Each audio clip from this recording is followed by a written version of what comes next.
Hey guys, कैसे हैं आप लोग। My name is Sujit Mishra, I am your educator. और आज फिर से हम बात करने वाले हैं। गाइस, कल मैंने आपको आत्मनिर्भर भारत अभियान स्कीम के बारे में बताया था, जहां पर मैंने आपको 20 लाख पैकेज की बात की थी। और मैंने आपको 15 पॉइंट पर बात की थी कि 15 पॉइंट पर कैसे कैसे पैसे खर्च किए जाने वाले हैं। ठीक, लेकिन 15 पॉइंट्स के अलावा अगर बात करें तो आज हमारी जो फाइनेंस मिनिस्टर हैं उन्होंने इसके सेकंड फेज की बात की है। ट्रेंच का मतलब सेकंड फेज। और मतलब कि ये जो 20 लाख करोड़ रुपीस हैं, इसमें 9 पॉइंट और ऐड किए गए हैं। वो 9 पॉइंट कौन कौन से हैं उसकी बात करेंगे। कल आप लोगों के वीडियोस पर काफ़ी कमेंट भी थे, ये पैसे कहाँ वहाँ से आएंगे, तो वो सब कुछ मैं आपको बताऊंगा। चलिए शुरू करते हैं अपना सेशन। और इन 9 पॉइंट की बात करें गाइस, तो पहला पॉइंट है माइग्रेट वर्कर्स के लिए। तो माइग्रेट वर्कर के लिए क्या सेंट्रल गवर्नमेंट करना चाहती है, इसके बारे में हम बात कर ले। माइग्रेट वर्कर का मतलब गाइस क्या हुआ, जैसे कोई यूपी का बंदा था जो बेचारा बिहार में, राजस्थान में, गुजरात में, उड़ीसा में काम कर रहा था। अब जब उसकी इंडस्ट्रीज बंद हो गई तो बेचारे वो वापस अपने स्टेट में आने के लिए जो विवश हो चुके हैं उनकी बात कर रहा है। ठीक है, तो कहने का मतलब क्या है कि ये जो वर्कर्स हैं, मजदूर हैं गाइस, ये कहीं फंसे हुए हैं, बीच रास्ते फंसे हुए हैं, या यूपी के हैं तो महाराष्ट्र फंसे हुए हैं, हम उनकी बात कर रहे हैं। ठीक है, तो सेंट्रल गवर्नमेंट ने बोला है कि इन्हें फ्री फूड ग्रेन सप्लाई की जाएगी 2 महीने तक के लिए। ठीक, और क्या बोला गया, देखो, ऐसे माइग्रेंट्स वर्कर जो कि नेशनल फूड सिक्योरिटी एक्ट में नहीं आते हैं, जो किसी भी स्टेट के पास, जैसे राशन कार्ड होते हैं तो उनके पास किसी स्टेट का राशन कार्ड वार्ड अगर नहीं है, तो उनको central government 5 kg of grains पर पर्सन के हिसाब से देगी, और 1 kg चना देगी पर फैमिली के हिसाब से पर मंथ। और ये 2 मंथ तक दिए जाएंगे, 2 मंथ तक। तो 5 kg ऑफ फूड ग्रेन्स, अनाज, अनाज का मतलब क्या हो गया, अनाज का मतलब जैसे फॉर एग्जांपल चावल हो गया आपका, गेहूं आपका हो गया, ज्वार आपका हो गया। तो 5 kg ग्रेन्स दिए जाएंगे पर पर्सन के हिसाब से, याद रखना पर पर्सन। और 1 किलो चना पर फैमिली के हिसाब से पर मंथ दिया जाएगा, 2 मंथ तक दिया जाएगा। और इसके ऊपर जो सरकार का खर्च आएगा वो 3500 करोड़ रुपए का आएगा। आप लोग बोल रहे थे कि पैसे कहाँ से दिए जाएंगे। देखिए गाइस, एक बात समझिए कि 20 लाख करोड़ रुपीस देख के आप ये मत सोचिए कि ये कोई नया फंड है। जैसे मैं आपको एग्जांपल दूं, आपको याद होगा मार्च की बात, तो करीब 27 मार्च को रिजर्व बैंक ऑफ इंडिया ने कुछ स्कीम के बारे में बात की थी। जैसे CRR को जो गाइस 4 से 3% कर दिया गया था, आपको शायद याद होगा। और LTRO की बात की थी, LTRO के through 1 lakh crore rupees, TRO के थ्रू 50,000 करोड़ रुपए, है ना। बैंकों को MSF के थ्रू 3% ऑफ NDTL लोन देने की बात। तो वहीं से रिजर्व बैंक ऑफ इंडिया करीब करीब 3.75 लाख करोड़ रुपीस मार्केट में डाल रही थी, आपको शायद याद होगा। उसके अलावा जो हमारी सेंट्रल गवर्नमेंट का 1.70 लाख करोड़ रुपीस, जो मतलब प्रधानमंत्री गरीब कल्याण योजना था, ये सब फंड उसमें ऐड किए गए हैं, तब जाके ये 20 लाख करोड़ रुपीस बना। तो ये मत सोचिए कि मतलब ये 20 लाख करोड़ रुपीस नए हैं। हाँ, कुछ फंड नए हैं लेकिन कुछ फंड पुराने भी हैं। ठीक, आगे बढ़ते हैं, दूसरे पॉइंट की बात कर लेते हैं। ठीक है, तो अभी गाइस अब माइग्रेट वर्कर की बात कर रहे थे, तो पहली प्रॉब्लम क्या है इनके पास, कि जैसे मान लीजिए कोई यूपी का एक वर्कर है जो राजस्थान में फंसा हुआ है। तो अब ये बेशक इसकी अब एक तो प्रॉब्लम है कि भाई इसके पास जो राशन कार्ड है, ये बंदा कहाँ का है, ये बंदा यूपी का है, ये बंदा यूपी का एक वर्कर है। ठीक, इसके पास यूपी का राशन कार्ड है, तो ये राजस्थान के राशन वाली शॉप से राशन नहीं ले सकता है। तो उसके लिए सेंट्रल गवर्नमेंट क्या कर रही है, central government one nation one ration card लेकर आएगी। हालांकि इसमें थोड़ा टाइम लगेगा, इसमें थोड़ा टाइम लगेगा। This scheme will enable the migrate worker to access public distribution ration, ठीक है, from any fair price shop. मतलब किसी भी शॉप पर जाकर किसी भी स्टेट में वो राशन ले सकता है। लेकिन देखो, the scheme is expected to benefit around, ठीक है, ये सब आपको डेटा याद करने की जरूरत नहीं है, ये सब डेटा याद करने की जरूरत नहीं है। ठीक, और क्या बोला गया है, बाई अगस्त 2020। तो अगस्त 2020 तक गवर्नमेंट ये करने वाली है, गवर्नमेंट ये करने वाली है। लेकिन पूरे देश में ये लागू कब हो पाएगा, मार्च 2021 तक लागू हो पाएगा, ध्यान देना। तो एक पॉइंट ये भी है हमारा। तो कहने का मतलब कॉन्सेप्ट, एक कहानी बनाइए माइंड में कि माइग्रेट वर्कर को पहले तो सरकार अनाज देगी, उसके अलावा इनको one nation one ration card की सुविधा देगी अगस्त तक, ताकि ये दूसरे स्टेट में भी हैं तो वे किसी दूसरे स्टेट की राशन शॉप से जाके राशन वाशन खरीद सकें। तीसरे पॉइंट की बात कर लें। तीसरा पॉइंट क्या है, तीसरा point affordable rental housing complex for migrate worker है। अच्छा, एक बात ध्यान दो, कल जो हमने पढ़ा था तो गवर्नमेंट का जो मैक्सिमम फोकस था वो किस पर था, वो MSME पे था।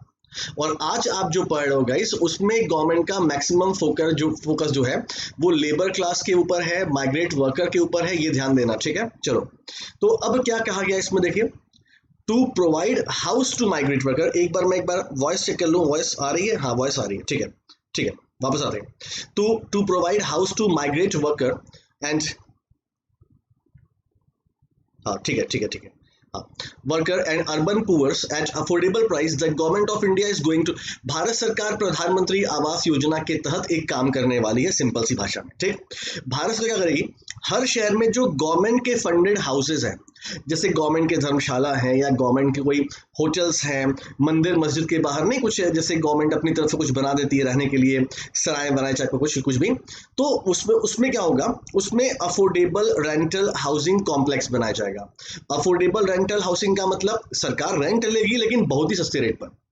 तो मतलब ऐसे लेबर वेबर है, इनके पास बेचारों के पास जगह नहीं रहने के लिए, तो सरकार उनको जो गवर्नमेंट फंडेड जो हाउस है उसमें अफोर्डेबल रेंटल हाउसिंग कॉम्प्लेक्स लाएगी। रेंट कितना होगा ये कुछ बोला नहीं गया है, तो इसमें अपना दिमाग लगाना मत कि यार सरकार रेंट लेगी तो क्या फायदा, कि रेंट ले भी सकती है नहीं भी ले सकती है, गाइस हमको वो पता नहीं है। इतना कहने का मतलब है कि रहने के लिए जो सरकारी जो घर वर हैं उनको अफोर्डेबल रेंटल हाउसिंग कॉम्प्लेक्स में कन्वर्ट किया जाएगा, ठीक है। और देखिए, अब चौथे पॉइंट की बात करते हैं, ठीक है। फोर्थ पॉइंट की बात करें, फोर्थ पॉइंट में आप ये मान के चलिए, ये पॉइंट जो है ना, ये हमारे समाज में ऐसे लोग जो कि बिल्कुल स्मॉल लोन लेते हैं, जैसे फॉर एग्जांपल यार एक बार्बर है, उसे अपने नाई की दुकान खोलनी थी, उसने मुद्रा योजना, आप लोग पढ़े हो, मुद्रा में 3 कैटेगरीज में लोन मिलता है, शिशु में, किशोर में, तरुण में। तो यहाँ हम केवल शिशु की बात कर रहे हैं, और गाइज आपको पता है शिशु में केवल 50,000 रुपए तक का लोन मिलता है ना, उनकी बात हो रही है। तो ऐसे व्यक्ति जो कि बैंक से शिशु पर लोन लिए हुए हैं 50,000 रुपए तक, उनको बहुत बड़ा रिलीफ मिला है। एक तो गाइस आपको बताया कि किसी भी लोन पर 3 महीने का मोराटोरियम तो है ही है, अब वो शिशु हो, किशोर हो, तरुण हो, 3 महीने का मोराटोरियम तो मिला ही हुआ है। उसके अलावा सेंट्रल गवर्नमेंट ने क्या बोला है, after their return from a moratorium period, जैसे ही मोराटोरियम पीरियड खत्म हो जाएगा 3 महीने का, भारत सरकार क्या करने वाली है, will provide interest subvention support of 2%। यानी कि मान लीजिए इस पर्सन ने बैंक जाकर मुद्रा योजना में शिशु पे लोन लिया था, और इसको मान लो 8% का ब्याज देना था, तो पहले तो 3 महीने आपको कोई ब्याज देना नहीं, और जैसे ही 3 महीने खत्म होंगे आपको 2% का सरकार की तरफ से और आपको सब्सिडी मिल जाएगा, मतलब आपको केवल 6% का ब्याज देना है, और इस पर सरकार का 1500 करोड़ रुपए खर्च होगा, ये भी देख लीजिए। ये केवल मुद्रा में शिशु योजना के तहत है। मतलब गाइस आप समझ लो, फिर से सरकार 2% का आपको डिस्काउंट एक तरह का देगी, 1500 करोड़ रुपए खर्च सरकार के इस पे आएंगे। ये 14 पॉइंट। पांचवा पॉइंट बड़ा अच्छा पॉइंट है, स्ट्रीट वेंडर्स। गाइज ये लोग कौन होते हैं, तो गाइज हमारे गलियों में नहीं, जैसे चाट वाले होते हैं जो ठेले वेले पे काम करते हैं, फॉर एग्जांपल आइसक्रीम वाले हैं जो बेचते नहीं है, लेकिन आइसक्रीम वो जो एक छोटा सा उनके पास गाड़ी वाड़ी होता है, स्ट्रीट वेंडर, गलियों में खोमचे वोमचे वाले होते हैं, उनकी बात हो रही है। इनको फिर से काम करने के लिए वर्किंग कैपिटल दी जाएगी 10,000 रुपए, और ये पूरे देश में जितने भी स्ट्रीट वेंडर्स वाले हैं उनको दिए जाएंगे, 10,000 रुपए दिए जाएंगे पर पर्सन को, और इस पर भारत सरकार के करीब 5,000 करोड़ रुपए खर्च किए जाएंगे। मतलब 50 लाख स्ट्रीट वेंडर को 10,000 रुपीज दिया जाएगा एक बार में अमाउंट, उन्हें फिर से काम करने के लिए। ये बहुत बड़ी बात है। लो हो तो गया हेलीकॉप्टर मनी, लोग चिल्लाते हैं, है ना। आगे बढ़ते हैं, 6 पॉइंट की बात करेंगे। 6 पॉइंट हाउसिंग के लिए।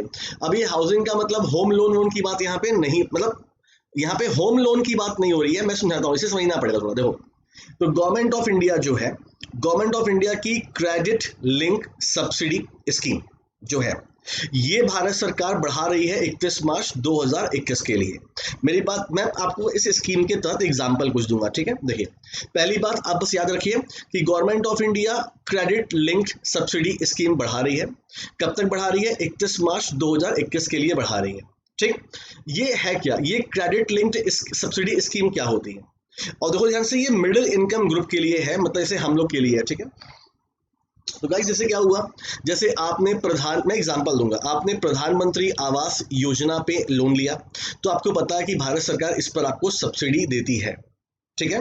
कुछ फार्मर्स होते हैं, उनको किसान मतलब एग्रीकल्चर लोन पर सब्सिडी मिलती है।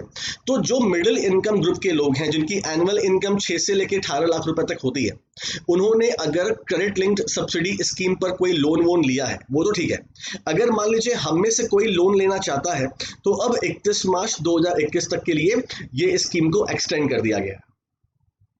ठीक, ये स्कीम जो है ये मई में आई थी और ये 31 मार्च 2020 तक रहने वाली थी, लेकिन अब 1 साल के लिए और हमें टाइम दे दिया गया है, हम चाहे तो उसमें एनरोलमेंट ले सकते हैं। ठीक है, तो एक पॉइंट हमारा ये हो गया। 7वें पॉइंट की बात कर लेते हैं। ये एम्प्लॉयमेंट जनरेशन के लिए, लेकिन ज़्यादा खुश मत होइए, ये एम्प्लॉयमेंट जनरेशन बेसिकली उनके लिए है जो कि ट्राइब एरिया से आते हैं, ये बेसिकली ट्राइबल पीपल के लिए है। इसके लिए 6,000 करोड़ रुपए खर्च किए जाएंगे और भारत सरकार एम्प्लॉयमेंट को इंक्रीज करना चाहेगी, जनरेट करना चाहेगी थ्रू कैंपा फंड। अब ये कंपा फंड, ये कंपा फंड क्या होता है? इसका फुल फॉर्म है compensatory afforestation management planning authority. Afforestation का मतलब होता है गाइस वनीकरण, मतलब कि वन को बढ़ाना। तो कहने का मतलब क्या है, सिंपल सी भाषा में देखिए, तो ऐसे ट्राइबल पीपल जिनके पास काम वाम नहीं है उनको शहर में लाया जाएगा, शहर में, और शहरों में बेसिकली वनीकरण और प्लांटेशन वर्क में इनको लगाया जाएगा ताकि एम्प्लॉयमेंट अपॉर्चुनिटीज कुछ बढ़े। ये 7वां पॉइंट है और इसके लिए सरकार के 6,000 करोड़ रुपीज खर्च होंगे। 8वें पॉइंट की बात कर लेते हैं, ये फार्मर्स के लिए। तो सिंपल सी बात है, भारत सरकार क्या करने वाली है? भारत सरकार नाबार्ड को 30,000 करोड़ रुपए देगी ताकि नाबार्ड ये पैसा आगे कोऑपरेटिव बैंक और रीजनल रूरल बैंक को आगे बढ़ा सके और ये लोग पैसा एक किसान को दे सके। मतलब रीफाइनेंस की बात हो रही है। एक बात समझना बहुत ध्यान से, अगर आप लोग मेरा करंट अफेयर्स फॉलो करते हैं तो मैंने आपको बताया था कि रिजर्व बैंक ऑफ इंडिया ने वैसे भी नाबार्ड को पैसे दिए हैं, रीफाइनेंस किया है नाबार्ड को। कितना किया था? एक नाबार्ड को किया था गाइस, एक एनएचबी को किया था। आपको शायद याद होगा, मैंने पढ़ाया है आपको ये सब चीजें, है ना। नाबार्ड को किया था, एक एनएचबी को किया था, एक किसी एक बॉडी को और किया था, आपको शायद याद होगा। मिला जुला के 50,000 करोड़ रुपए वाली बात थी। 25, 15, 10 कुछ याद आ रहा है आप लोग को? मैंने पढ़ाया है। तो reserve bank of India already NABARD को 25,000 करोड़ रुपीस का रीफाइनेंस कर चुकी है। सेंट्रल गवर्नमेंट 50,000 करोड़ रुपए का और कर रही है और कुछ मतलब, तो ये सब फंड मिला जुला के बनते हैं। फिलहाल अगर हम गवर्नमेंट ऑफ इंडिया की बात करें तो 30,000 करोड़ रुपए, तो भारत सरकार 30,000 करोड़ रुपए नाबार्ड को रीफाइनेंस करेगी ताकि नाबार्ड ये पैसा आगे फार्मर्स को पहुंचाए, मतलब लोन के अमाउंट को और बढ़ाया जा रहा है। ये 8वां पॉइंट है। और 9वें पॉइंट की बात करें गाइस तो ये बेसिकली किसान क्रेडिट कार्ड को लेकर है। तो ऐसे फार्मर जिन्होंने किसान क्रेडिट कार्ड से लोन लिया है, ठीक, तो to boost the farming activity ₹2 lakh crore concessional credit boost, मतलब 2 लाख करोड़ रुपए, 2 लाख करोड़ रुपए केवल किस पे दिया गया? केसीसी पर। केसीसी पर इसका मतलब क्या हुआ? देखो यहाँ पे इस पे देखो, to boost the farming activity ₹2 lakh crore concessional credit, मतलब इस पर क्या होगा? गवर्नमेंट ऑफ इंडिया सब्सिडी देगी। मतलब ऐसे फार्मर जो कि मतलब किसान क्रेडिट कार्ड पे लोन लिए हुए हैं तो उनको जो ब्याज देना है उतना नहीं देना है, उससे कम देना होगा। कितना ये गवर्नमेंट ने नहीं बताया है। और गाइस अगर आप लोग मुझे 1 साल पहले से फॉलो कर रहे हैं तो मैंने आपको बताया था कि किसान क्रेडिट कार्ड में 2 तरह के किसान को नए ऐड किया गया है, एक फिशरमैन को और एक एनिमल हस्बेंड्री। पहले ये केसीसी में नहीं आते थे, लेकिन इनको भी ये बेनिफिट दिया जाएगा। तो कहने का मतलब, एक बार हम फिर से चलते हैं पीछे। तो अभी हम बात कर लें तो हम एक बात कर रहे हैं, किसान क्रेडिट कार्ड की बात कर रहे हैं। तो केसीसी वाले किसानों को कंसेशन रेट पर लोन मिलेगा और टोटल लोन का अमाउंट 2 लाख करोड़ रुपए है, याद रखिएगा। इसके पहले हमने क्या पढ़ा? भारत सरकार नाबार्ड के थ्रू 30,000 करोड़ रुपए और आगे बढ़ाएगी। इसके पहले हमने क्या पढ़ा? ट्राइबल पीपल के एम्प्लॉयमेंट अपॉर्चुनिटी के लिए 6,000 करोड़ रुपए खर्च किए जाएंगे, इन्हें शहरों में लाया जाएगा और शहरों में इनसे वनीकरण और प्लांटेशन का काम किया जाएगा। हाउसिंग की बात करें तो केवल आपको ये याद रखना है कि क्रेडिट लिंक्ड सब्सिडी स्कीम को 31 मार्च तक बढ़ा दिया जा रहा है। उसके पहले स्ट्रीट वेंडर की बात करें तो ऐसे जो खोमचे वाले छोटे मोटे दुकानदार जो कि हमारे गली मोहल्ले में काम करते हैं, ठेले वेले पे काम करते हैं, इनको काम करने के लिए 10,000 रुपए दिए जाएंगे, जिस पर सरकार के 5,000 करोड़ रुपए खर्च किए होंगे। मुद्रा की बात करें तो बस आपको याद रखना है कि शिशु योजना में जिन लोगों ने 50,000 रुपए उधार लिए हैं, उनको आफ्टर मोराटोरियम 2% का और कंसेशन दिया जाएगा। इस पर 1,500 करोड़ रुपए गवर्नमेंट के खर्च होंगे। इसके अलावा जो शहरों में जो भारत सरकार के अपने जो हाउसेज हैं, उनको अफोर्डेबल रेंटल हाउसिंग कॉम्प्लेक्स में चेंज किया जाएगा, ताकि जो माइग्रेट वर्कर जिनके पास रहने के लिए मकान नहीं है या किराएदारों ने मकान से निकाल दिया है, उनको रहने की जगह दी जाएगी। उसके पहले हमने क्या पढ़ा कि one nation one ration card अगस्त तक लाया जाएगा, और उसके पहले हमने क्या पढ़ा कि माइग्रेट वर्कर को 2 महीने के लिए राशन दिया जाएगा, 5 केजी ऑफ ग्रेन्स पर पर्सन और 1 केजी चना पर फैमिली के हिसाब से 2 महीने के लिए दिया जाएगा। इस पर सरकार के 3500 करोड़ रुपए खर्च होंगे। तो गाइज ये था हमारा सेशन। आई होप कि आपको अच्छा लगेगा। अगर आप हमारे चैनल पे नए हैं तो हमारे चैनल को सब्सक्राइब कर लें, ठीक है। और अगर गाइज आपको वीडियो अच्छा लगे तो लाइक करें, और प्लीज एंड प्लीज हमारे वीडियो को शेयर जरूर कर दें। Thank you so much guys, अपना ख्याल रखें।